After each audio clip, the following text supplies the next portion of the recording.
Okay guys, so today I'm going to talk about Old Weiser. There is New Weiser, which is quickset. There is Old Weiser, which was the most prevalent and most widely used.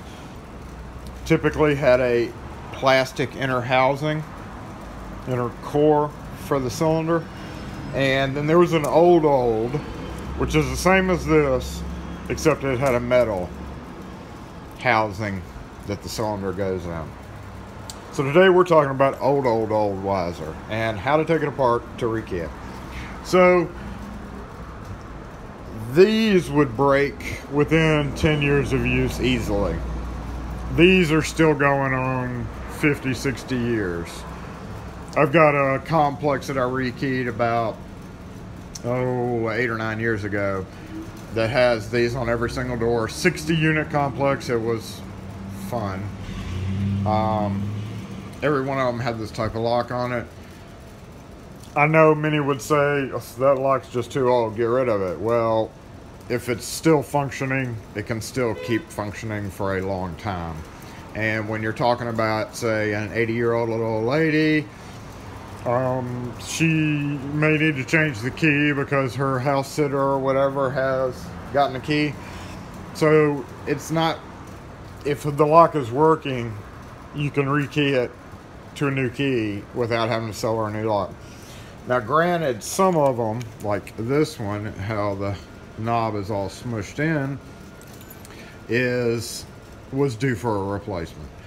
And that is usually the customer will say, yeah, it's all beat up, I want to get a new one. So at that point, yes, you would replace it. But assuming it's in good condition and they say they have a key and they just are rekeying it, you can always check it by turning the key and making sure that freely pops out. Now, this is my third take on this video. Yesterday afternoon's take was full of sniffles because I was sniffling real bad and I did not like it. And the other one was actually on site at that unit, but due to privacy concerns I had to cut out a lot. It was pretty good footage, but I was just having too many issues. So I'm just going to do this on the bench top here. So as we know, Old Weiser, you remove it from the door, pull your bar out the back, it's spring loaded, and turn your key, this key is tight, but turn your key to about like 10 o'clock position and it'll pop out. Or you can turn it to the about 4:30 position and it'll pop out while you're holding pressure on the bar in the back. If there is no pressure on the bar in the back, the key will only turn to the 3 o'clock position. So if you do not have a key for this, obviously you have to pick it. That's the only way to get this apart because it's all pinned together in here. And if you go to pick it, you can do it without. Once you get it picked, you can take your tension tool and turn it almost all the way back, and you will literally be at the 1 degree mark, just enough to keep the top pins from dropping down. And at that point it will let your tailpiece pull out. So if we mimic that with the key, when I'm talking about 12 o'clock, 3 o'clock, 6 o'clock, 12 o'clock obviously is straight up and down with the keyhole. So say we get it picked, and then we're going to turn it back almost until the pins would drop. So just right there, and you can do that. You can tell, start by pulling the bar, turn the key back. You'd be doing this with your tension wrench. As you get very close to the pins dropping, you'll feel the bar in the back start to give way. So just turn it little by little, and then finally it'll snap off. So you're only about 2 or 3 degrees here, and then you can turn it to get it to the pull out. That's kind of dangerous to do because, especially if it was a hard pick or it took a bit to get into it, you don't want it to snap back into position. And when you're reassembling it, basically this has a groove, this goes in that groove. So you turn your key back to 430 or 9, 10 o'clock position. Hold this out, get it snapped in, turn your key back to 12 o'clock and let it go. Make sure it snaps down. See there, it wasn't snapping down. And make sure your key only turns to 3 o'clock position and pulls out as well. So the big thing with these is the interior knob would break. So you would often get calls where people are like, my key will turn, but it won't unlock. And that means this is totally broken. There's a square, this square shaft goes into a square hole that's in metal. So obviously it rounds out that hole over time. And it's usually evidenced by the fact that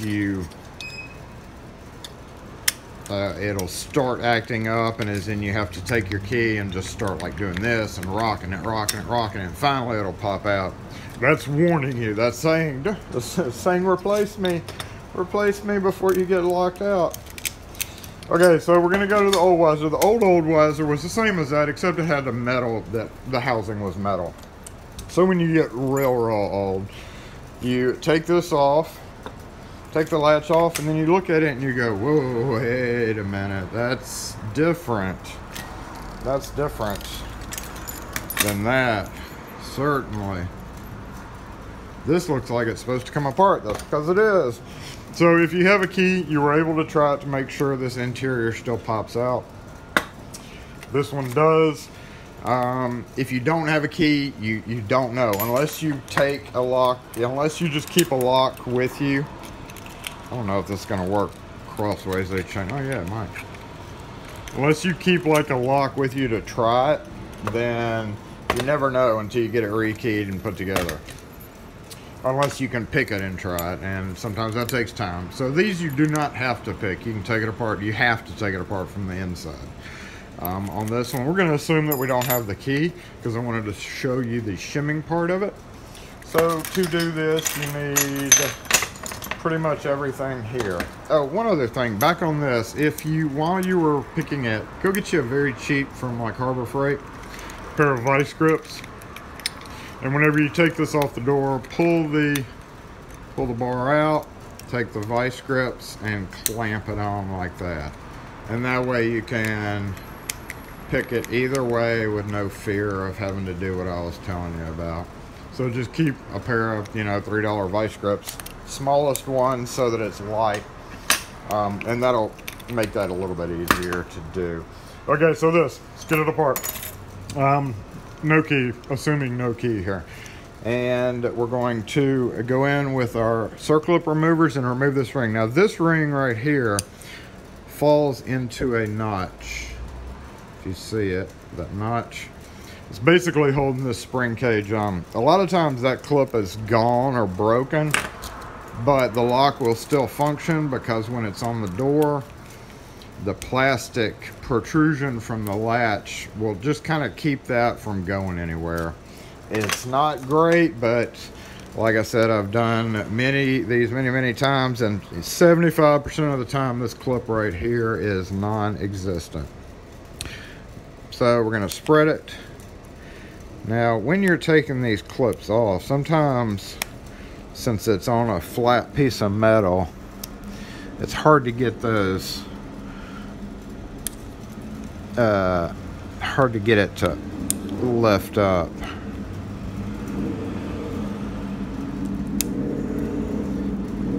And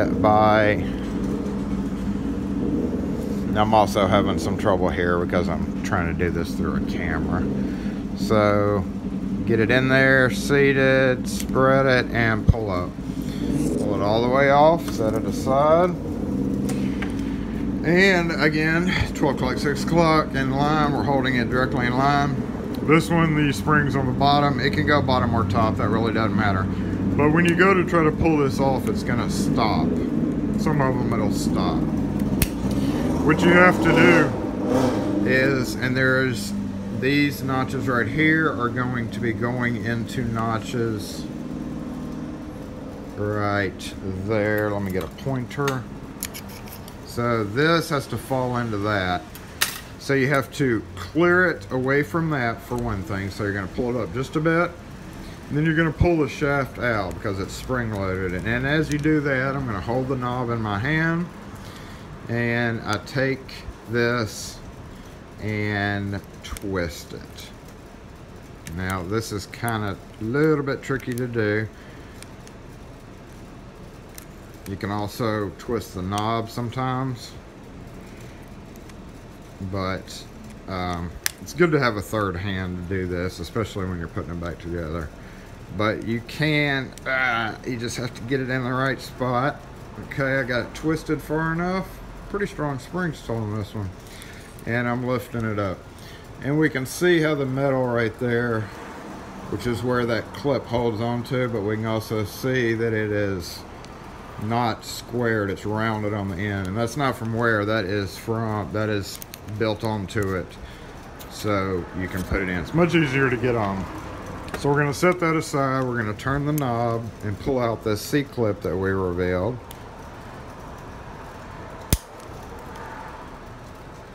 Again, since this is my third take on this, I've already lubricated this lock, but before you do any of this, you might want to lubricate the lock.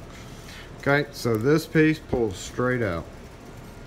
Now this cam looking mechanism has to drop down in here correctly. We'll go over that, putting it back together.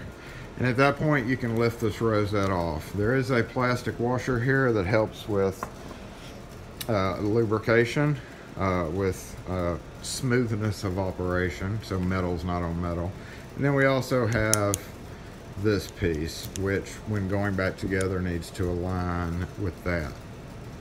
Okay, now at this point, you lift this up, it's spring loaded, and start to turn it. You may have to use a pair of pliers to do this, especially if it hadn't come apart in a while. So like grab your pair of pliers, lift up, turn, lift out, turn. I'm lifting, pulling that way. So pull, keep pulling, keep pulling, keep pulling, and it lets go. So the mechanism here, which is spring loaded, when you're pulling it, it is retracting it down. And it has 4 little teeth on it there. And those teeth interact with, not sure we're gonna get a good view with the lighting on this one, but those 4 teeth interact with that cross section on the back of the cylinder. All right, now at this point we are going to need to shim it, even though I have a key there. We are assuming that we do not have a key. So get you a new shim, the longest you can, one that hasn't been trimmed down yet. And going in from the back here, let's move this camera back over here. Maybe we can get some light on this subject, some morning light. So the shim is just barely long enough. And you get it in at around your position. And it will slip in. See, we're a little bit off center there. Hold on, let's see if I can shed some light on this subject. Okay, so we're good there. And we can see the shim barely sticks out. So progress through the shimming of your lock by gently, there's a little bit of a gap at the end so your shim will stay in there. So we're gonna, oh, okay, we just went past 5.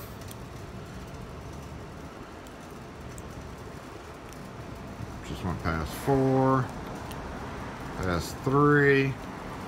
Whenever I get to 2 and 1, I always start trying to jiggle it to see if it'll just get it out. That was 2, I just went into 2.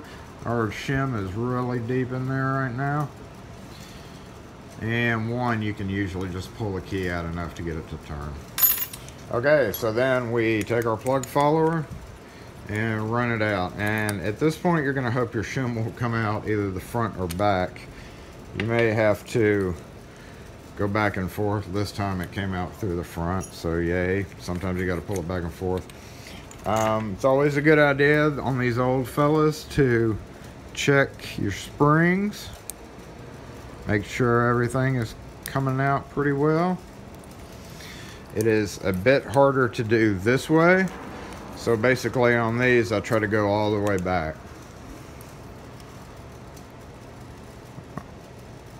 Okay, good.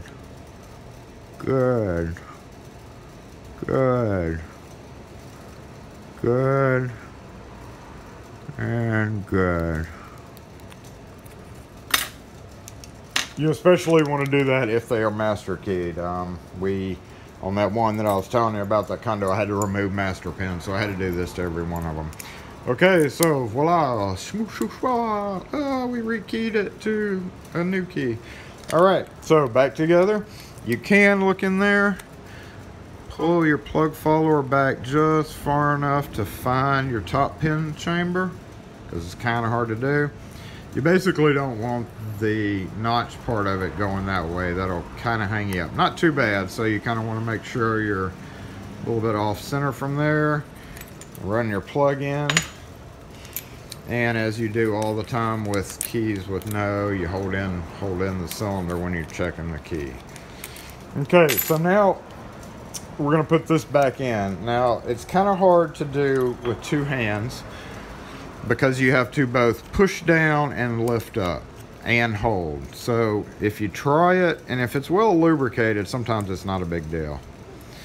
But right now I'm pushing down with anything. It doesn't have to be this. Whatever will get down in there. I'm pushing down on that plate and I'm lifting up. And I'm just trying to get it to thread like 1 or 2 threads. So that's not working well. Never ever works well in your hand. So push down, pull up, turn, push down, pull up, turn, push down, pull up, turn, push down, pull up, turn. If you get it to bite, which we didn't get it to bite, easiest thing to do for me is come over here, put it between your knees, and use your knees for a vise. Okay, so got it started. You've only got 2 or 3 threads going there. But once you get the 2 or 3 threads, you don't have to push down. You can just pull up and tighten it the rest of the way as you're pulling up. So tighten it all the way and then back it off 1 notch usually. Your post needs to be 12 o'clock, 3 o'clock, 6 o'clock. 12 o'clock needs to be straight up and down with the keyhole, and it needs to be sat firmly down in there. You're going to try your key, make sure it comes out, and take your rosette. Well, first, it's a good idea to take lubricant and spray on this part and wipe it down. And then when you drop this in, that'll help the smoothness of the knob. Take your Mylar washer, or your, well, I don't think back then it was Mylar. I think it was just plastic. Now, there's a certain position you have to hold this knob in. We can hold it at this position or that position. Or you can just hold it straight for this section. Let me get this washer where it needs to be. Okay, see, I'm lining up the notch with the notch in the washer. Alright, now this mechanism, these 2 bars right here, so these 2 tabs, I guess you could call them, that are going in, need to go into this. This tabbed mechanism needs to fall correctly in the open areas of the back of that. So when you go to drop this down, and then you turn this, kind of wiggle the post, get that, and you can see it's not really going down for some reason. You can push it down, but there's a lot of spring pressure on it. So that's not right. That's just not right. So we're gonna back it off 1. Unscrew it 1 notch and drop it back down. Check our key to make sure it comes out. And then we're going to try this again. and we see it fell down a lot easier that time. And then we also see that there's not nearly as much spring tension here. It's very easy to push down. So that should be our correct position. Now you can tell it's not the correct position. Go ahead and put this snap ring on, because it's not hard to take off if it's messed up. So once you do that, you hold your lock again, oriented correctly, take your key, turn it to the 3 o'clock position. Pull it out, do it. I do it a few times.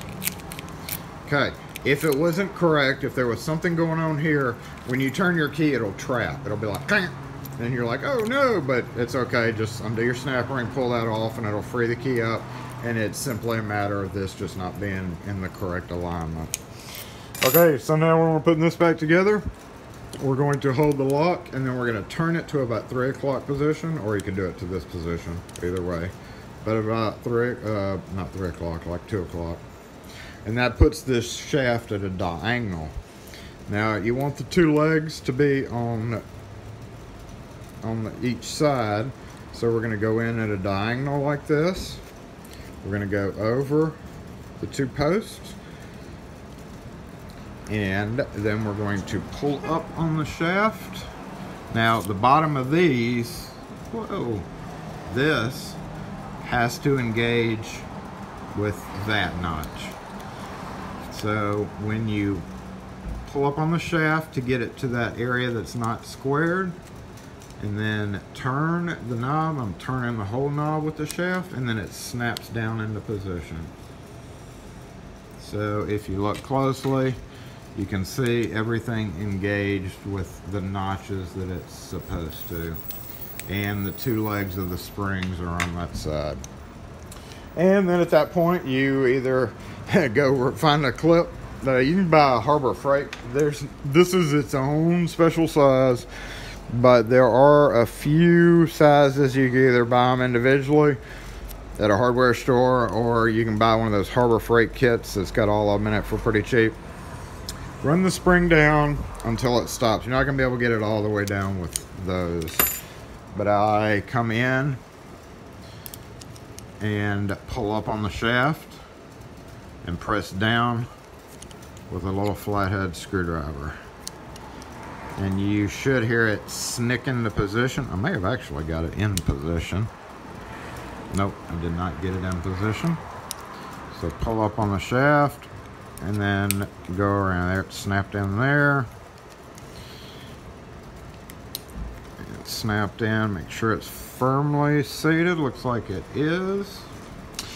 And that should do it for us. Make sure it rotates okay both ways. At this point, take your lubricant, hose it down. I mean, soak this bad boy every which way. You should have soaked it in the beginning to make it easier to take apart, but a good soaking afterwards is what you also need.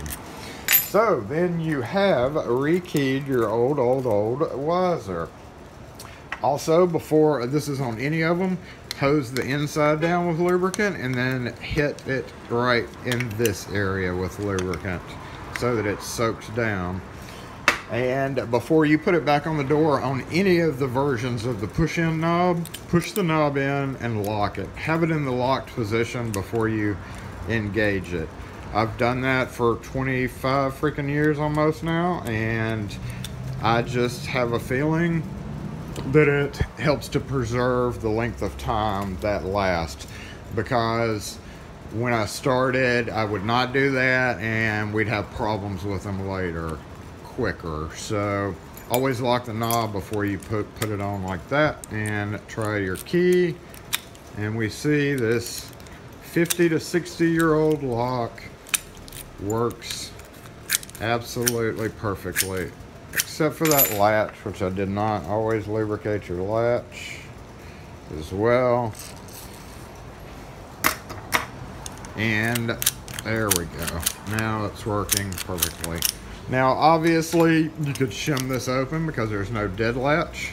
So if there's no deadbolt on the door, always advise to have the customer get you to put a deadbolt on the door in addition to this, because this by itself is not secure. compared to these. Even so, with these, 80% of the time, the whole thing falls in the latch and you can still shim them open. So always try to advise having a deadbolt on the door as well. But we have a perfectly functional 60-ish year old Weiser lock. Old Weiser. Okay guys, if you have any questions about anything, let me know. I may have forgotten something. If I did, dang it. If not, just shoot me a question. I will help answer that. But I'll tell you, rekey, old Weiser. Hey, thanks for watching.